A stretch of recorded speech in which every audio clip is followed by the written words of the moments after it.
A lot on the line for these teams, of course, personal pride, team pride, but at the World Championships, there is that added element of your regional representation. Right, it is huge, and sometimes it's funny because you'll see these teams that fight against each other for an entire season, and suddenly they go to Worlds, and they're like, all right, well, we're going to cheer each other on because now we want our region to do it. Oh, I can't believe we got this. I cannot believe that. Okay, so we should fill in a little bit of context here. Yeah, so Japan was feeling pretty confident after that win over Luminosity Gaming the previous night before. Overlord, though, ever confident, was not swayed by this tweet from Pavone, instead responding saying, enjoy your last win. Little did we know, that tweet was a bit more prophetic than I think anybody expected. Yes, Reject losing 2-0 earlier on today in the bracket means that Luminosity Gaming's Overlord's words did come true. All right, let's highlight some niceness as well. I believe Slash had a really nice tweet saying, like, yes, Reject, we've always said that that Japan is, in our opinion, the best region in the world, and I can't remember who it was, but I think Slash was saying one of the players he thought was the best player in the world that was on their team, and so... Satake. That's right, that's right. So, there was some love for sure shared between those teams. It's not all, some trash talk. But that doesn't make good TV. I know. That's where we're at. But, yeah, you know what does make good TV? Luminosity Gaming. No matter what happens, something always happens with them. Obviously, they've got some accolades under their belts, but they always find themselves in some pretty fun situations. Yeah, this is a team, obviously a two-time world champion. It feels like we don't even need to do the full introduction for this squad for basically anybody watching, but normally, when we see this team on the World Championship stage, it's a much different look. Usually, it's flawless from start to finish. These teams, but this Luminosity Gaming squad is going into day 2 with a much different look of momentum, taking a loss just at the end of our day number 1. They've had to wait to play this matchup for quite some time, but now they get their chance to start our round of 16 against QT Dig. After taking a loss yesterday, the Team Reject from Japan are going to have to go up against yet another squad from that same region.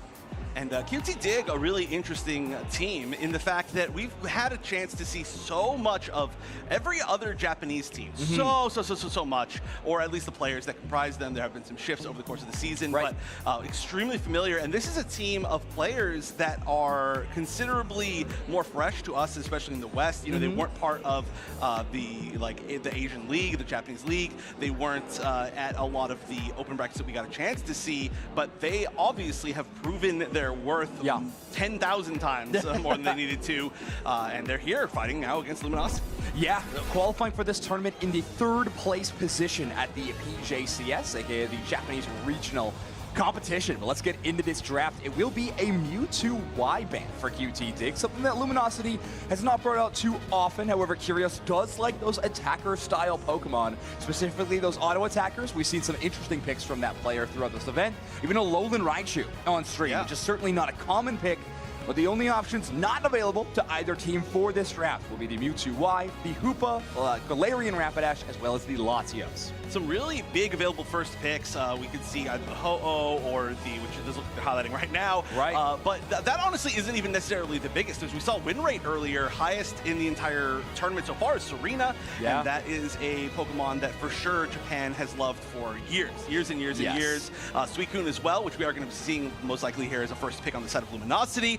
Super high up in the priority. And Charizard was the last one I was going to say, so thank you very much, Overlord. I would not be shocked if we saw a Snorlax pick very early from QT Dig. I think we were kind of describing those Pokemon as sort of the big 4 that are being sought after in terms of the stat that we love called the encounter rate. The set that we see Pokemon either seen in ban phase or in pick phase. But at this point, it will be the Zacian as well as the Zarina. So 2 heavy melee damage Pokemon.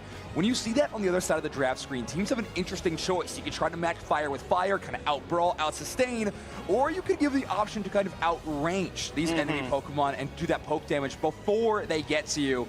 However, with all the supports in the game right now, it could be a difficult thing to task. Curios is going to kind of play this counter melee style of the Armarouge. Fire Spin Psyshock is a very good don't come after me or you're going to take way too much damage style of game. Right, so they are going to be flexing their comp on the side of QT Dig with a little bit more range. Inteleon, which we did see work for Orange Juicers earlier in the one game that they were able to get it. And very interesting. I'm actually super surprised at this final pick from Luminosity. Not that it's a pick that I would not expect them to make, but alongside the rest of the comp, having it be just kind of a solo on your own type assassin without really truly any support in this entire comp, that's pretty interesting. Yeah, I think Trainer's made a lot of their name known for doing this exact thing, right? They are on this speedster without a whole lot of backpack-esque support that we have seen previously. Ooh, interesting stuff to see from Curios on Luminosity, changing up a few items, actually going with the Assault Vest, Cursed Incense, Rocky Helmet. So a lot of defense boosting, but specifically opting into that Assault Vest for the special attack reduction damage, or the defense increase, I should say. We're looking at Inteleon. We're going to be trying to reduce that snipe shot damage. One thing for Armorers, it's great against counter melee, but it will be outranged by Inteleon. So having a little bit of extra defense is going to be a big asset for them. Yeah, well, I mean, I guess pretty much everything gets outranged by Inteleon technically, so that does, yes, make lots of sense. And we're in such a meta where we see so little of the very, very far-range poke Pokemon, right? We've actually seen a lot more Mew than I expected we were going to see this weekend. Sure. But the Inteleon has only appeared, I believe, in one broadcast match. Maybe there was one more, but... I think we had a little bit of B-stage footage that did include some Inteleon games, but yeah, on the main stage, I believe we've only seen that Pokemon once. Right, yeah, it's been very, very rare. However, it's still quite strong. It does look like we're going to be making sure that everybody's all set up to go. But, I mean, Inteleon, still a great Pokemon. It did receive some nerfs recently. It's not as... Pretty heavy-handed ones, too. Yes, some very, very big ones. But it still brings to the table so many things that really nobody else can, right? I mean, it still has the ability to escape. It still brings the range that only maybe, like, 2 to 3 other Pokemon in the game can actually bring. Of course, and it still is quite strong in the early game. I believe that was probably the biggest nerf that it got. It was considered one of the strongest, really, path Pokemon, right? It was able to secure so much early on in the game when it was still only a Sobble, and they did weaken it considerably in those early levels. Yeah, it has made it a little bit more difficult to get up to that power level. Your early game, you do have elements of strength for sure, but with only being able to store up one critical hit at a time, that actually has shifted the clear a little bit, which is really interesting. I know when Inteleon, before these nerfs, it was very interesting how you would play down the initial path of the game, skipping a lot of Pokemon, making sure you could stack up all 3 of those critical hit counters just to have a lot of early game pressure in the contestable wild Pokemon territory. Things are a little different nowadays, but we will still see some incredible play if we get into game number 1, QT Dig versus Luminosity Gaming in our round of 16 single elimination. Time to see if anybody's going anywhere interesting. This arena will be in the center area. That is what I believe I expected once we saw the Zacian picked as well. But it's the world where it could have somehow gone top. We could have seen some weird switches. Slash can moving forward pretty far. Curios as well, trying to sneak away. One of these Indeedies, not sure if they were able to grab it, but they are getting hurt really bad, trying to get out. They are going to go down. All right, so the Ho-Oh will get the initial knockout of the match. So we see the Armorers and the Snorlax actually got a split pushing. Normally we do see those Pokemon combined because of Snorlax's incredible last hitting qualities, but just trying to get a little bit of scoring pressure and maybe punish this early path of the Sobble. There are a lot of KOs altogether. Well, I should say there's a lot of aggression. More so than I kind of thought there was going to be in... How do I explain this? Like, in the path, only in the path, right? I do expect that if we're going to see a little bit more early aggression, it's going to be a lot of people kind of going for big flanks, and seeing this rotation down is going to be pretty big, as Bacon is going to be coming down to help on bottom for both sides now, as they're all challenging, just leaving their tops up there solo to try and farm. Charmeleon's going to have a little bit of a weakness up there, probably against the Zacian, who's already going to be strong, but a lot of focus here on bottom, although we are seeing a rotation top from that Zoroark.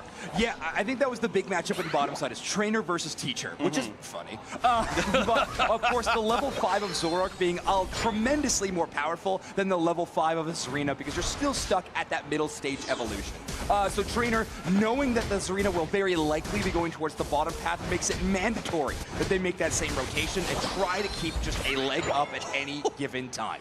Wow, the freeze, actually freezing Zacian right there. Just to let Otter get out a little bit longer, delay them all a little bit more. That was really, really nice. But that's what I expect to see a little bit more at the very, very beginning of the game. Now we're starting to see a little bit more invade as we're going into the middle of the game. And there are just skirmishes all over the place. Teacher will be taking most of that experience from the center area. But I think we're going to start to split up again and kind of regroup before we get to these big objectives. Yeah, Overlord will get the evolution, though. So a pretty impressive performance of the top path is going to get to level 7, where their opposing Pokemon, the Inization, is only at level 5. So such a good early pace for Luminosity Gaming on the top side, even if bottom side in the early moments of the matchup were in favor of QT Dig. It does look like we have a little bit of a trade in that sense. Right, they really, ideally, QT Dig would have loved to have shut down the Charizard a little bit more, but wow, look at this forward positioning. They're maybe going to try to go for this goal zone if they can. I don't know if they see full vision. They do, I think, commit now to trying to take this down. 3 members at least. Zacian quite good as Suicune quite good at defending as well, but there's just so much damage altogether from the side of QT Dig. A little bit of a back cap, I believe, from Trainer in this other tier 1 goal zone, so they're going to get actually nearly as many points just from being able to delay longer. Really good support defense around that goal zone as well. Slash making sure that they are timing their engages, utilizing their HP bar whenever Otter has their moves on cooldown. So Slash jumps in, buys as much time as they can, and Otter is going to double down with the Whirlpool and the Ice Beam immediately after. So buying as much possible time as they can, and that's going to set themselves up for a big push here.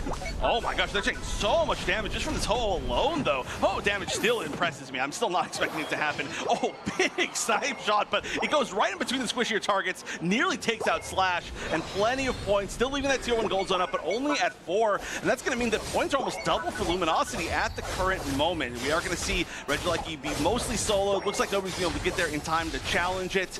I'm not sure if they're going to choose to try and push down this top tier 1 gold zone. It's already got a lot of points in it, 40, so that should be going down to 20 if it does go in.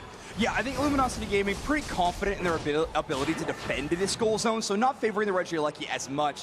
If you watch Trainer LGC on the mini-map, there are one of the central area players that so frequently, after winning a team fight or even having a small exchange in one of the paths, is checking their own central area and the opposing team's central area, making sure they're aware of the timers on the spawning of the Acelgor or Escavalier, and always making themselves in an opportune situation to take one of those buffs if they have the option. This has been a pretty delicate dance of a game, and right there, that was, you're almost getting danced upon. We're going to see a push really far forward here. The Blissescents coming out just to try to save Hachi on that Inteleon, and once again, Ho will be the one going down, playing a good job as that kind of sort of forward defender at the moment. Overlord going to be returning, going back, trying to get some health, and LG doing a good job of not quite taking any losses in most of these situations. That's what I was kind of saying about this delicate dance, is that we've seen a lot of LG pushing and then backing up. And obviously they allow a few people to go down, especially with the EXP shares, but they haven't given up this EXP lead by allowing any of their big carries to be taken down. It's just such a defensible composition. I mean, Snorlax's so good at preventing some of that. And then, of course, you have the Suicune to provide a bit of crowd control, and then that's kind of Armarouge's whole thing. So making a lot of sense there. There'll be a lot of damage from the Ho onto the Charizard, meaning they have to retreat and take both Citrus Berries, but ultimately meaning the Regirock will fall completely in favor of QT Dig. But once again, they didn't take any full losses right there. It was close, but they backed up exactly perfectly to not get KO'd when Overlord was extremely close. That would have been a huge amount of EXP. They are still going to continue to push, but a great push back so far from LG. They're standing a little bit more north up in this path. They look like they maybe could take a pretty quick rotation up into Regieleki, although it looks like maybe they... Oh, yeah, there's a lot of experience on the way. They don't really need to try anything in the enemy center area quite yet, and that Regieleki's spawning. Yeah, Luminosity with a sick lead right now, 213 points. QT Dig still have yet to eclipse that 100-point mark. And something you can always try to utilize to help in that fashion will be this Regieleki, but Luminosity Gaming have already started it. Otter playing interference, does get a freeze on Bacon, but QT Dig there in time to contest, but not in time to secure. Trainer picking that up with the Zoroark. Trainer so low, though, is going to back up. It's actually going back in. Unity using the Unite, trying to catch something. Still a pretty high health, though, on the side of QT Dig. They are backing up. Regieleki going with the damage assist at the moment. Unite coming out from Starlax. This time I remember the name of that Pokemon, as it's going to try to get this KO. It's actually pretty close. Let's go Slash, trying to take down this Blissey, who was actually, honestly, maybe could have fully run away, but decided to do the smart thing, which is usually leading the enemy team away from your team, making them have to make a decision what they're going to get. Yeah, I think a lot of those HP bars benefiting from that Regirock buff in a pretty major way. Yeah. I think in any other sense, I think Zoroark is getting at least one with that Unite move. But I did like that play of Trainer jumping back in there. You were right, it was on pretty low HP, but gained the benefit of the Buddy Barrier from the Suicune Unite move. Yeah. So Otter kind of replenishing a shield on top of the Zoroark, and they find the perfect opportunity to weave in and get some damage. No knockouts, but of course a ton of pressure on that top path.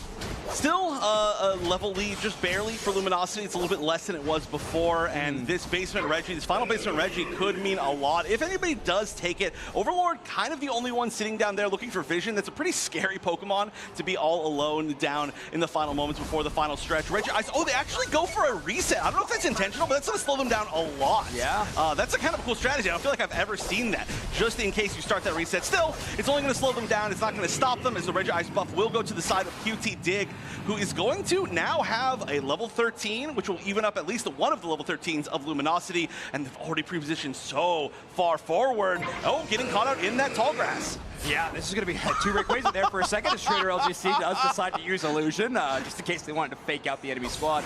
It's just really tough for QT Dig. In these Inteleon compositions, it is so tough to play without positioning on the battlefield. Inteleon, a Pokemon that really struggles to make space for itself. Instead, you're kind of just hoping the opposing team makes some kind of positioning mistake. Luminosity Gaming, though, not well known for making that specific error. And right now, they are holding down this Rayquaza pit in a very impressive defensive formation. One huge thing here, though, is that all the poke damage from the Inteleon will be pretty permanent. There's no true healer on the other side. However, they're not really playing to that strength at the moment. They are kind of waiting, seeing if they can get some vision, I think, before they try these snipe shots. That's going to hit Kyrios really, really hard. Going for a second knockback, be able to capture it as Unite's coming out from the Serena. They're burning on this Ray, going down to about half life. Unite coming out from Overlord as well. Burning down this arena so low, still with the Bliss Assistant staying alive. 2 members down for QT Dig. One's already coming back up. A Trainer on the side of Luminosity is going to be going down. Rayquaza getting very low. They've got to deal with this snipe shot before it ends up getting this secure. It's already pre-aiming. A great block there from Otter. Yeah, Otter was just such a fantastic shutdown. Luminosity Gaming putting on a clinic of how to position around this Rayquaza at any given time. Inteleon is just caught out exactly where you need it to be. And I don't mean in the position where you can find it to KO it. I mean where you make the snipe shots rather irrelevant at any given time. Slash Otter taking turns, body blocking those shots. Overlord in charge of making sure that Rayquaza is brought down extremely low. Slash with some picture-perfect blocks to make sure anybody who did find a way to enter into that Rayquaza pit did not have enough chance, or did not have enough time or the opportunity to secure the Ray away from LG. They're going to be starting this matchup in a very, very strong fashion. Just great coordination. Every bit about that final fight was well executed. Absolutely perfectly executed. Luminosity, honestly, this entire game looking to play pretty perfectly. I don't think they really allowed anything that looked like a mistake or anything that seemed like any sort of like incorrect positioning. Yeah. Every single bit of that just felt like it was in their control. They gave up very, very few KOs, and yeah, just beautiful play. Yeah, I'm really impressed with a lot of aspects of LG. Obviously, I think that final fight was just, I mean, chef's kiss a little bit. However, I think the early game